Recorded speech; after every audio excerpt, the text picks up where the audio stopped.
Hi, my name is Doug Imbo. I'm from the Lewis Winch Company, and today we're going to demonstrate a log skid for you.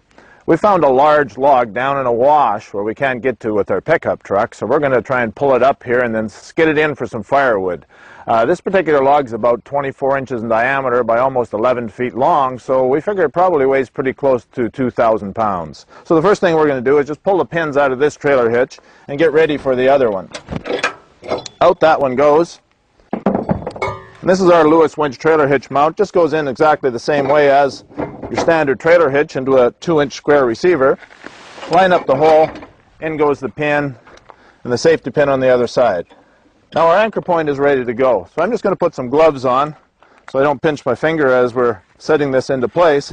Now the Lewis winch trailer hitch mount doesn't require any tools. There's just an anchor point on the bottom of the Lewis winch where we're used to anchor it to anything we want anchored to it, chains or whatnot. But it works great here because it just drops into a slot and slides forward and locks into place. That also allows us to swivel back and forth when we're winding up to have the cable wind on nice and smooth. Now in order to hook onto our log, what we need to do is spool out the cable. So we have to disconnect the clutch on the Lewis winch, which is just simply turning it clockwise around until it disengages in the sprocket, and then we're ready to pull out the cable. So now what I'll do is I'll run the cable down, hook her onto the log, then we can come back, re-engage our clutch, fire up our little solo chainsaw, and pull the log in. Okay, now that we have our Lewis winch all prepared, we're going to grab the hook and take it down through this wash, over to the log, ready to hook it on. I've already prepared the log with the Lewis winch tree saver belt and a hook, so it's ready to go.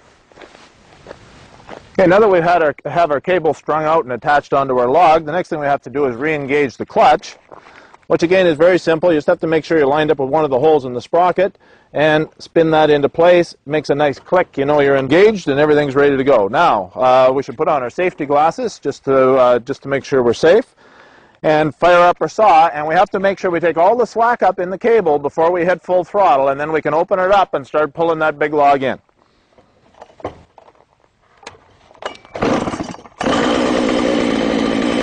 Okay, we're going to take up the slack.